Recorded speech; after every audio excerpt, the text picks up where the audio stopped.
a listener? Yes, at least one, Faris.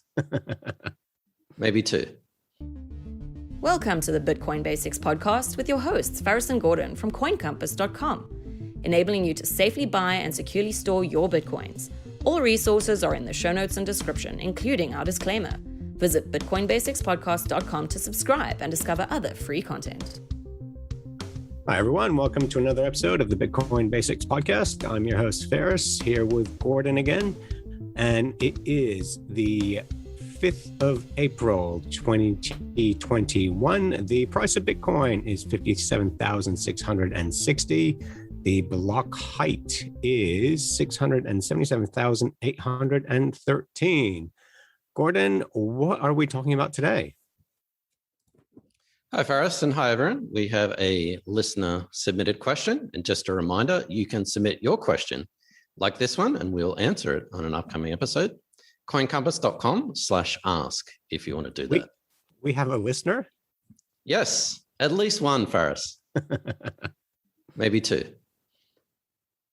All right. What was the question?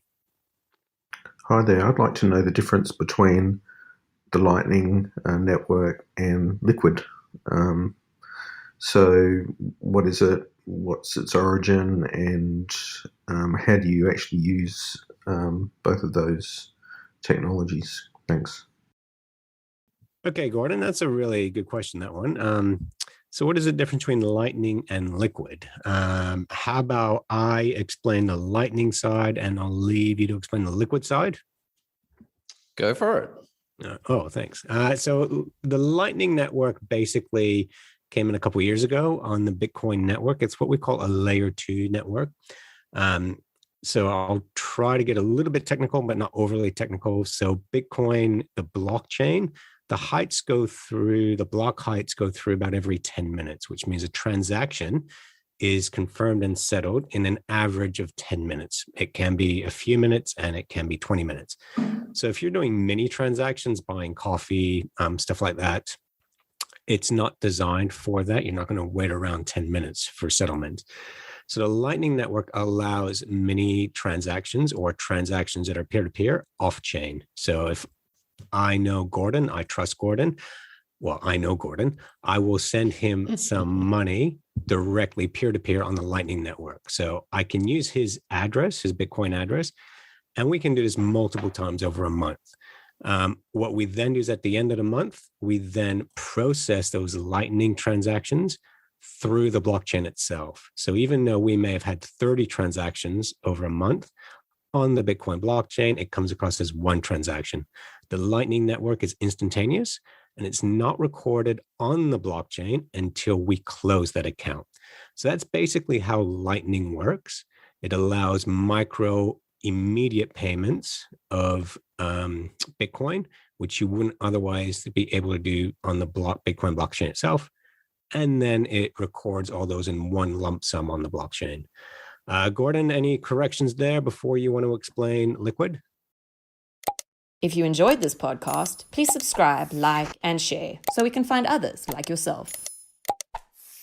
No, Faris, your explanation is excellent. And I would explain Lightning as Bitcoin's equivalent of PayPal, Visa, MasterCard, an attempt to do some sort of payment application or payment layer. So that is Lightning, and we have discussed Lightning many times, and I'll link 2 of our episodes in the description of the show notes if you want to know more about that. So as Faris mentioned, a micro payment solution. And Liquid, so for example, if Lightning is Visa, MasterCard, PayPal, then Liquid is the Swift network, a settlement layer. So Liquid was created by Blockstream. And if you go to blockstream.com/liquid, I will read to you their definition of Liquid. Faster, more confidential Bitcoin transactions. Liquid is a sidechain-based settlement network for traders and exchanges, enabling faster, more confidential Bitcoin transactions and the issuance of digital assets. How about we translate what that actually means? So Liquid is created by Blockstream, and Blockstream is a private company, so it's not a not-for-profit or a foundation or anything like that. It is a company. And there is a lot of buzzword bingo that we could mention here, and I'll try to keep it to a minimum, but Faris, feel free to interrupt if I go off the deep end. Bitcoin and Bitcoin Liquid is considered to be a sidechain. That's a fancy way of saying private blockchain. That's how I would explain it. Bitcoin is a public blockchain. Everyone can see the transactions. You don't need to ask permission. You don't need to create an account. You just go and do it. If you wanted to start Bitcoin mining, you can just go and do that today. So a sidechain or a private blockchain, and Liquid is considered a federated sidechain, is kind of the opposite of that. You sort of need to pay for permission. So if you wanted to join the Liquid network, you'd actually have to pay a fee.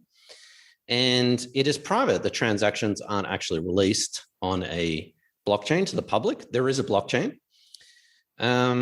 And that's essentially what it is. It is a private blockchain for banks, crypto banks, exchanges, traders, brokers, market makers. So if the Lightning Network is for micropayments, buying a coffee and other things, then the Liquid Network is kind of like Swift, sort of like a settlement layer.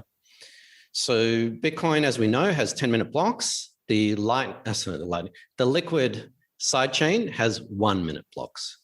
So if you want to, for example, send your coins from Binance to Bitstamp between two exchanges, using Bitcoin, you would have to wait 10 minutes. And with the fees at the moment, you might need to wait 30 minutes.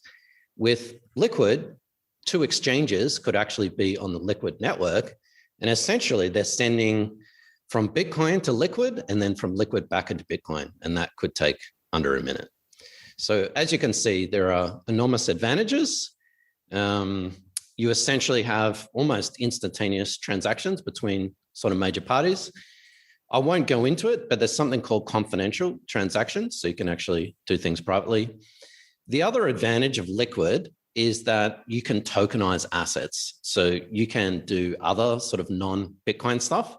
I won't get into that, but there is actually a way to, like Ethereum creates tokens and smart contracts, there is a way to do that on the Liquid network. And so essentially what you are doing is converting your Bitcoin, 0.1 Bitcoin, into 0.1 Lightning Bitcoin or LBTC. That's what you're doing. You're going in and out of the network, just like the Lightning Network. But obviously they have different features and functionality, advantages and disadvantages. Sorry, you said Lightning when I think you meant Liquid earlier, but okay. So very, very similar. Why would you use one and not the other? Well, I think I just mentioned the advantage. The advantage with Liquid is that it is used for large payments. So one of the disadvantages to the Lightning Network is that you need some sort of capacity. So you can pay for your coffee or you can pay for small value items.